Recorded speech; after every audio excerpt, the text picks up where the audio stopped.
Kirima singsa corona bemar bai bisitham hai romoi sabrum bukhaksini Srinagarni Bharat Bangladesh Arini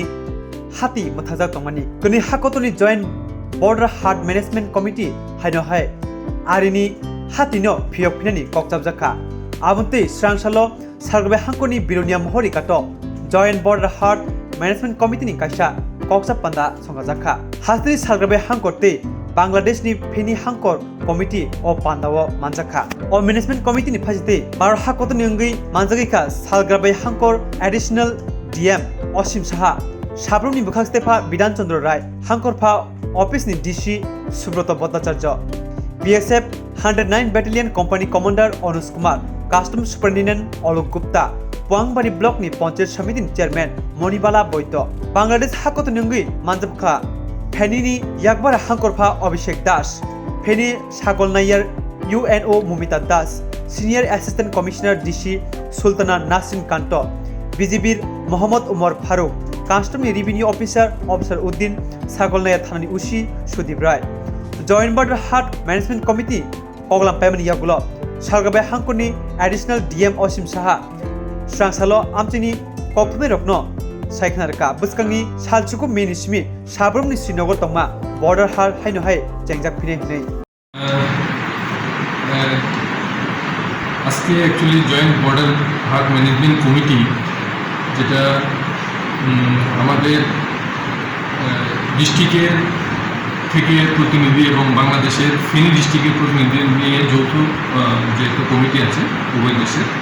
ওই কমিটির আজকে একটা গুরুত্বপূর্ণ মিটিং গেছে ওই মিটিংয়ে মূল আলোচ্য বিষয় ছিল কবে থেকে আমাদের এই বর্ডার হাটটা রিওপেন করা যায় কারণ প্রায় 2.5-3 বছর এটা বন্ধ আছে তো এখানে সর্বসম্মতভাবে আলোচনার ক্রমে সিদ্ধান্ত হয়েছে যে আগামী 9 তারিখ মানে 9 মে থেকে এটা আমাদের আবার শুরু করবো আমরা বর্ডার হাট এই বর্ডার হাটে আমরা যে প্রতিদিন 1200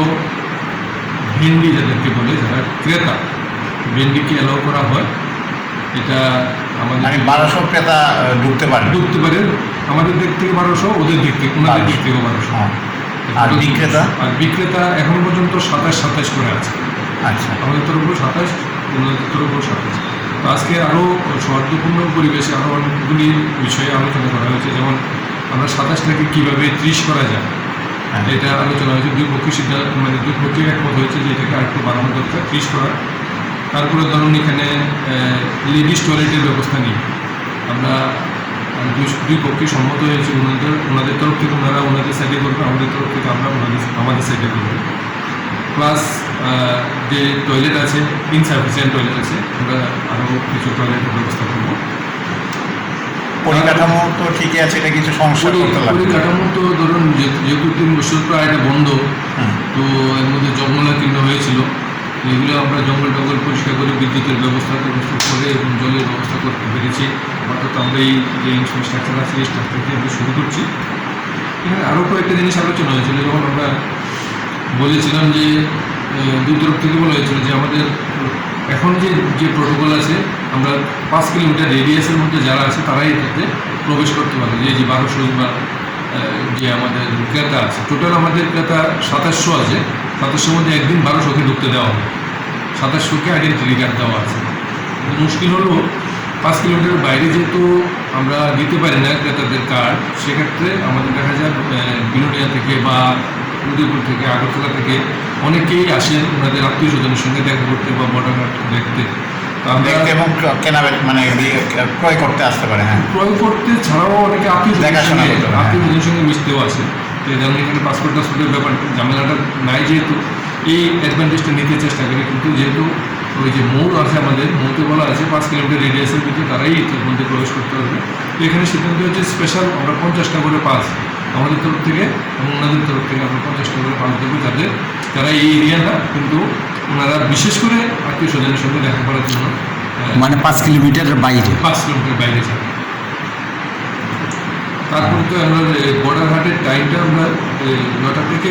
ইয়ার জন্য ভেন্ডরদের জন্য মানে যারা বিক্রেতা তাদের জন্য 10টা থেকে শুরু হবে সকাল 10টা থেকে শুরু হবে আমাদের ক্রেতাদের মানে এন্ট্রি 10টা থেকে 4টা অবধি থাকবে মেলা এই বর্ডারহাট করা। কি বার হবে? এটা শুধু মঙ্গলবার, শুধু সপ্তাহে মঙ্গলবার। প্রতি সপ্তাহে আমাদের শনিবার রাখলে এটা শুধু মঙ্গলবার। ভবিষ্যতে এর আরো উন্নয়নের জন্য সেরকম কিছু আলোচনা হয়েছে? উন্নয়নের জন্য যেরকম এখানে যে শেডগুলি আছে, শেডগুলিকে আমরা কীভাবে এক্সটেনশন করা যায়, আমরা চাইছি এগুলি একটু এক্সটেনশন করার জন্য। কারণ বৃষ্টিতে আমাদের যে বিক্রেতারা আছে তাদের সামগ্রীর ক্ষতি সাধন, শেডটা অনেক উপরে এবং ভিজা বৃষ্টি বা ইত্যাদিতে দেখা যায় তাদের যে সামগ্রী আছে সামগ্রী নষ্ট হয়। তো এখানে আমরা প্রস্তাব দিয়েছিলাম যে চালটাকে আরও এক্সটেনশন করে যদি হয় তাহলে আমাদের বিক্রেতাদের তো দুই পক্ষে সম্মত হয়েছে। আমরা দেখবো আমাদের কীভাবে এটা করা যায় আমাদের তরফ থেকে। ওনারা রাজি হয়েছে, ওনাদের যে বর্ডারহাটের যে ইনকাম আছে ওগুলি 5 কিলোমিটার বাইরে কোনো ক্রেতা যদি যেতে চায় তার কোনো সুযোগ নেই? ক্রেতা হিসেবে সুযোগ নেই, ক্রেতা হিসেবে সুযোগ নেই। ওই যে বললাম যে স্পেশাল পাস আমরা গেলাম, দেখা করলাম আত্মীয় স্বজনের সাথে, আসার সময় ক্রয় করে এইগুলোটাও মিটিং আলোচনা হয়েছিল যে এটাকে রেস্ট্রিকশন করা মুশকিল। গেলেও একজনে একটা জিনিস কিনে আসবে, আপনাদের যারা দেখা হলো, পছন্দ হলো, আপনাদের যারা বিক্রেতা আছে তাদের প্রোডাক্ট আমরা আমাদের লোকরা গিয়ে কিনে আনতে। যারা এখানে সাধারণত যারা ব্যবসা করতে আসে আমাদের মানে অর্থনৈতিকভাবে দুর্বল সম্প্রদায়ের তার ঘরেই আসে, কেউ বড় লোক এখানে আসে না, সুতরাং তো খুব একটা লস হবে না কারোরই। তো এটা রেস্ট্রিক্ট করা মুশকিল। তো ওনারা সম্মত হয়েছে, ঠিক আছে, এটা নিয়ে কড়াকড়ি করার দরকার নেই।